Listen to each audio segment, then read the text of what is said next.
What's up, guys? I'm just a gamer, and I'm back with another reaction video. I am going through all of the Gamescom live streams and events, and basically watching and reacting to all the games and events that interested me.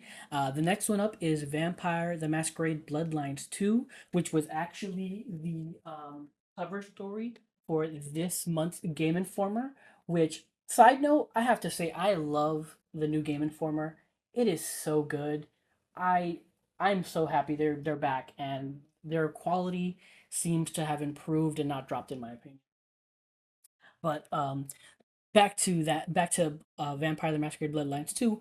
This is a game I've been really curious about and I've been following for a long time. The trials and tribulations this game has gone through has been nothing short of in incredible. And I'm really happy for the company or for this game to be finally coming out. They're finally showing it off. And from what I've seen and heard, it looks good, and I'm hopeful that the game is going to, release well. That's my hope. But I'm not very familiar with the Vampire the Masquerade series all that much. I never played the original, but I did play Swan Song, which is up on my for which my playthrough is of up on my channel if you want to check it out. And I really enjoyed my time with that game. I was really fascinated by that world, the world of darkness, if I'm not mistaken. So yeah, I'm really excited to see what they're gonna show and say here. So enough of me talking. Let's get into it. Vampire the Masquerade Bloodlines 2, sequel to the cult hit from 2004, is nearly upon us. It's going to let us live out our vampire fantasies. And here on the stage, joining me is narrative director Ian Thomas and White Wolf brand manager Jason Cole. Thanks for joining me. Thanks very much for having us, Jane. It's good to see you again. And good to see you. Ian, the game it's nearly here. How are you feeling? Genuinely feeling busy. I mean, we are constantly working. Everything has been locked, but that means that there are so many little things still to polish in terms of content and some little surprises we're putting in. But it is great because And then real quick, going back, I read the full cover story of the Game Informer of the Bloodlines 2. So again, of what I've read, and finally I'm getting to see here, really cool. it's been such a long time for the team to see this thing actually out there in front of people and see the reactions. And I was saying to you only slightly earlier, but I'm genuinely pleased and surprised by the reactions we're getting. Yeah, it's lovely. It almost doesn't feel real. I've been waiting for this game for quite a long time. Oh, have you? I have indeed. I dare say some of us has been waiting a little longer, but we're just as pleased as you are that it's nearly here. All right. It's releasing October 21st. October, of course, the month of darkness, very appropriate for Vampire the Masquerade. Right there in Spooktober, everybody. All right, now, for those who haven't been following, this is an action-forward, shall we say, RPG, set in Seattle, and you play a vampire, but it turns out not just one vampire, actually. So speak on that. So I think it's been known for quite a while that you will be playing an elder vampire as the protagonist, and that vampire has a character, has a background, but it's not very well defined. You as a player get to choose a lot of the aspects of the character, and you get to choose very much how you role play and how you present that legend to the other kindred in Seattle. And that's Fire. That's our kind of main protagonist.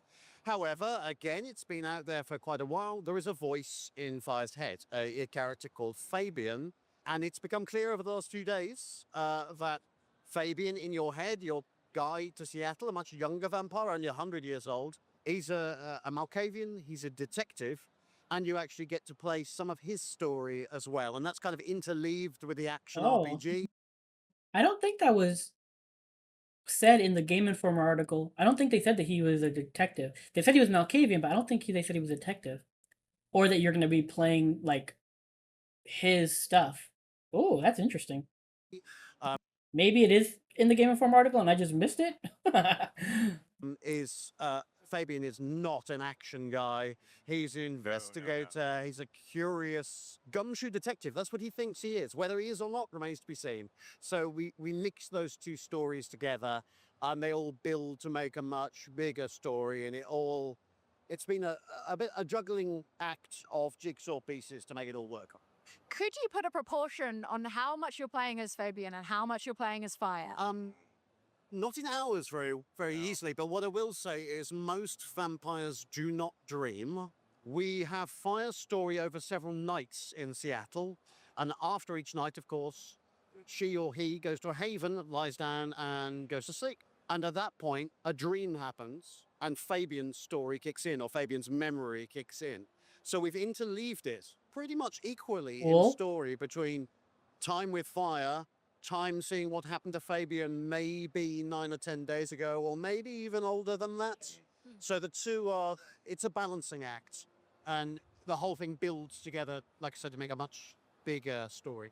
Okay, back to fire. Now, in the world of darkness, elder vampires can do some pretty wild stuff. How does that translate to the disciplines, the abilities you're going to have?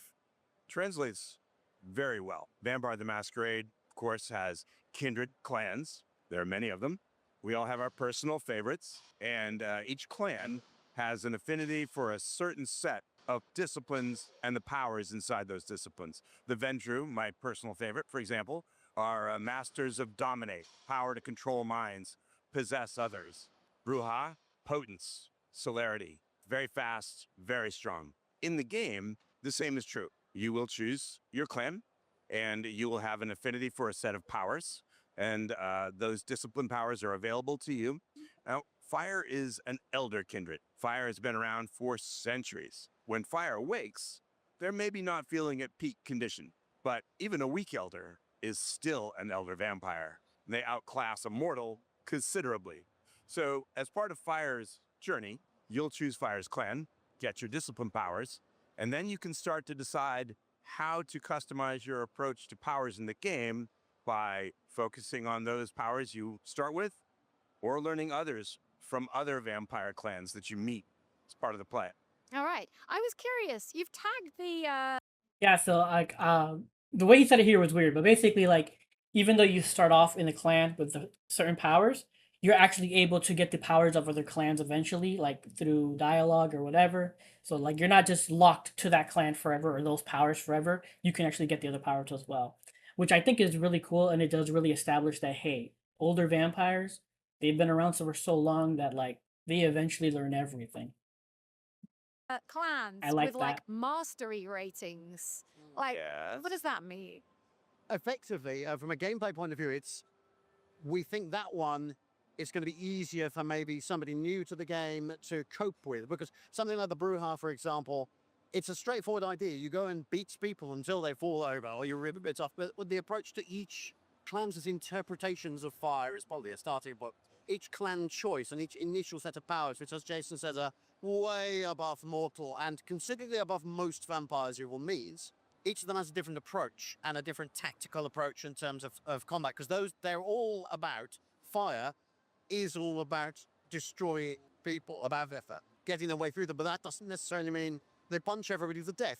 So if you go Bruham, it is. But if you go Ventru, you puppet others to do that for you, you say. Or if you do Banu Hakim, you can use stealth. Or you use Tremere, you can use blood magic at distance. So the level and the gameplay of the maps are designed in such a way that you can play a very different approach to how fire deals with these enemies. Yeah. Away from the messiness of combat, the world of darkness for vampires is all about like politics and Yes. intrigue and betrayal and treachery. Like, how does that manifest in the way someone's going to play your game? So we have a political situation here. We're dropping an elder, a powerful playing piece, into the middle of what's already a boiling pot, to mix my metaphors. So how this manifests to the gameplay point of view is that, unlike something like the kind of Paragon Renegade approach of something like Mass Effect, every character, all of the major characters who Fire talks to, have an opinion about Fire. So if Fire presents themselves as, I am the mighty elder and you will do my bidding, you will respect my authority, then some vampires will, oh yes, that's fine, but some will, that it'll make them bristle, it'll make them treat them differently, and each of them has a different set of opinions. So you can roleplay Fire as this incredibly strong a vampire and hope that everybody will listen to what you say. But equally, you could go to one and flatter them or persuade them, convince them, which means that you get into, it's a juggling act of politics, of balancing all these characters. And there are consequences for all of that. Yeah, that's one thing that I've always been very bad at. Politics. Not good at all when it comes to video games. I'm just not good with politics and like, you know, talking to people and like trying to use them and stuff like that. So I'm really curious to see how I'm gonna fare in this game. Even in Swan Song, my playthrough of Swan Song, I ended up getting, I think, one of the badder endings. Pretty sure, I think. So it's like, you know. But it also means you end up in situations like here is a room full of 3 or 4 vampires, and they ask you publicly a question. And you have to decide, well, I could choose that line, and then that person or that person will really respect that, but those two are going to hate it. So there's this constant political game going on top of everything else. I see. There are, in fact, more specific kindred politics that fans of Vampire the Masquerade, the role-playing game, will be familiar with. There is and was a prince. There is a sheriff.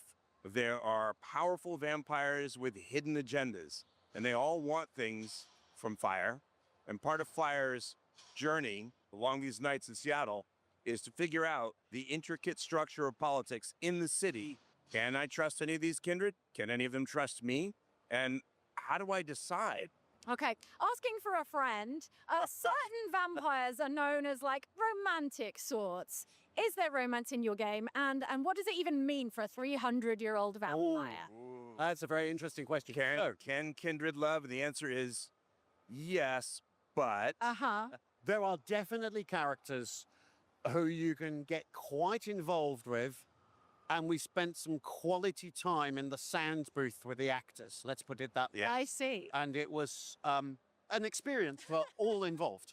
And that's all you have to say on that for now. I think it would be much more fun for your audience and more amusing for us if they discover for themselves what happens when kindred decide to romance one another. All right, there you have it. Those were all the gory details from Vampire the Masquerade Bloodlines 2. Thank you, Ian. Thank you, Jason. And thank you for watching here on the Gamescom Studios stage. Stick around for much more from Gamescom 2025. That was cool. That was cool. I really like that. Getting a see the game a bit more.